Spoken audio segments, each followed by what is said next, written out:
Bonjour Albin Servian.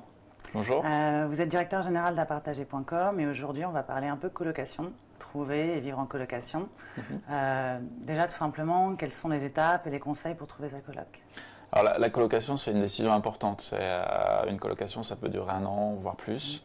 Donc c'est très important de savoir dès le début quelles sont les affinités, enfin finalement quelles sont les attentes que l'on a par rapport à une colocation. Donc c'est une question d'affinité avec la personne, premièrement.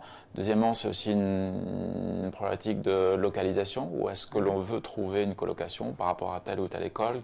Quel temps on veut passer dans les transports? C'est des questions assez basiques, mais c'est important. Et bien sûr, quel est le budget? Une colocation, ça pourrait être une auberge espagnole, comme ça peut être quelque chose de plus calme.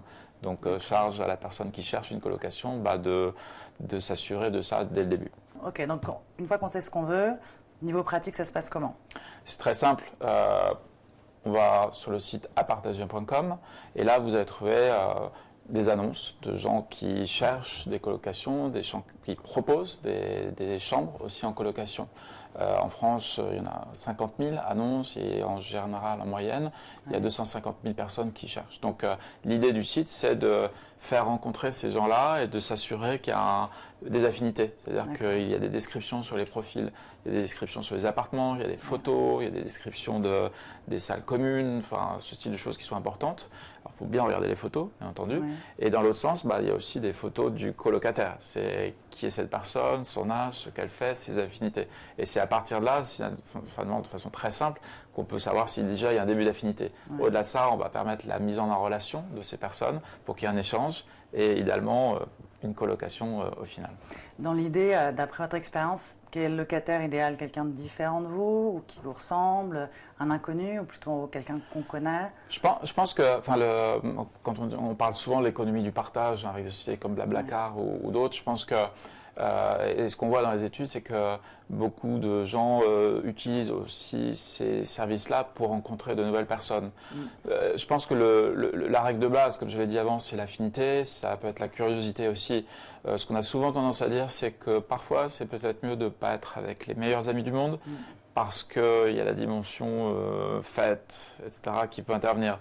Voilà, quelqu'un d'un peu différent, ça peut être pas mal pour déjà s'enrichir personnellement, et puis pour avoir chez soi, je dirais, une vie plus calme, ce qui est souvent recommandé, et pour garder le reste des occupations avec des amis plutôt pour l'extérieur. Et justement, est-ce qu'il y a des pièges à éviter quand on cherche une coloc?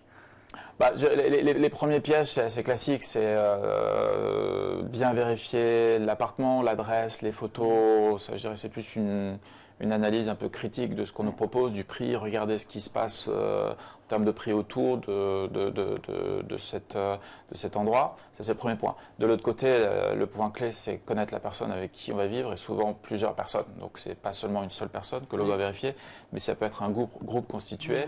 Donc, ce qui est recommandé, c'est de toute façon rencontrer la personne. Toujours se méfier d'annonces sur lesquelles on nous demande de signer tout de suite, mais de rencontrer les gens, passer du temps avec eux, essayer de les connaître et voir si finalement on va pouvoir passer 1 an, 2 ans ou plus avec eux. Ouais. Justement, vous parliez un petit peu de tout ce qui est justement l'argent, le budget. C'est quoi à peu près les prix moyens en coloc? Et par rapport à... Alors, le prix moyen en France, il est de l'ordre de 490 €. Ça peut être plus cher, bien sûr, sur les grandes agglomérations. Ce qui est important de savoir, c'est que la colocation par rapport à une location classique, c'est 30% d'économie. Et ça, c'est important. En période de rentrée, il y a souvent des coûts de déplacement. Souvent, on trouve des écoles ou des universités qui ne sont pas forcément dans la ville natale. Donc, il y a des coûts liés à ça, de transport.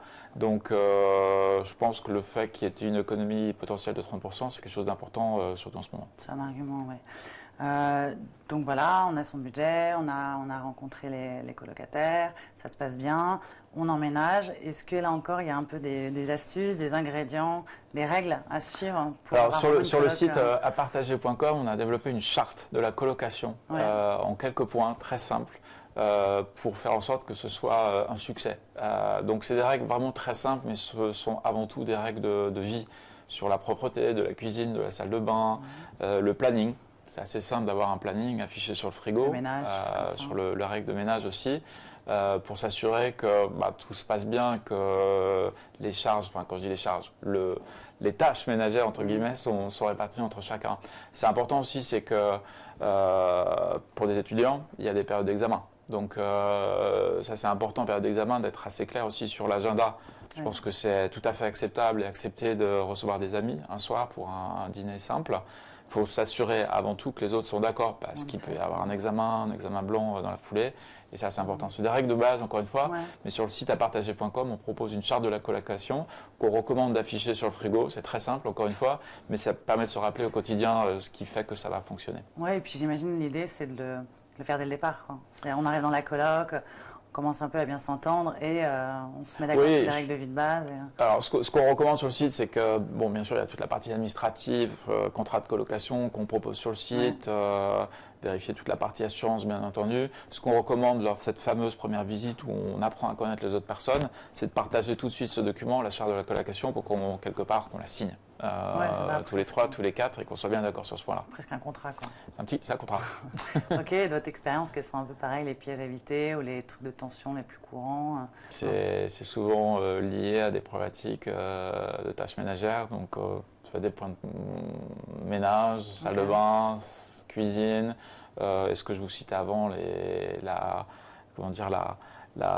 calme de la colocation. Je pense que c'est acceptable d'avoir des fêtes ou des dîners plus simples, mais c'est important d'avertir en amont les personnes pour que tout le monde soit bien d'accord sur ce point-là.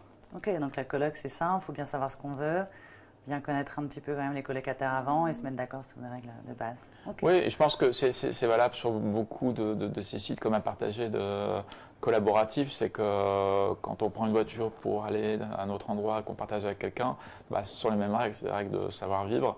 Voilà, je pense que c'est un bon point de départ. Ok, merci beaucoup. Merci.